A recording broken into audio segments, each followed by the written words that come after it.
நம்மளோட உடம்பு டயர்டாக இருக்கும்போது இந்த மாதிரி ஒரு மில்க் ஷேக் வச்சு குடிக்கும்போது கண்டிப்பாக டயர்டு குறைஞ்சி சுறுசுறுப்பாயிரும். வாங்க எப்படி செய்யறதுன்னு பார்க்கலாம்.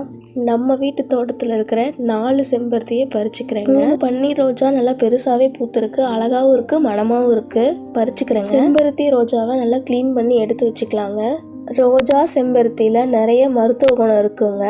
கண்டிப்பாக இந்த மில்க் ஷேக் செஞ்சு பாருங்கள். வாங்க எப்படி செய்யறதுன்னு பார்க்கலாம். 2 டம்ளர் பால் எடுத்துருக்கேங்க. சுத்தம் பண்ணி வச்சுருக்கிற பன்னீர் ரோஜா இதழ், செம்பருத்தி இதழை சேர்த்துக்கிறேங்க.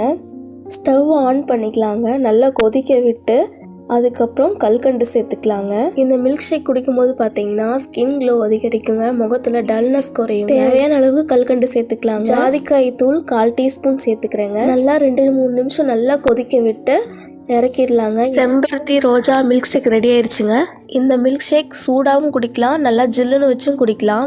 இந்த வீடியோ உங்களுக்கு பிடிச்சிருந்தா லைக் பண்ணுங்கள், ஷேர் பண்ணுங்கள், கமெண்ட் பண்ணுங்கள், மறக்காமல் சப்ஸ்கிரைப் பண்ணுங்கள். கண்டிப்பாக செஞ்சு பார்த்துட்டு கமெண்டில் எப்படி இருக்குன்னு சொல்லுங்கள்.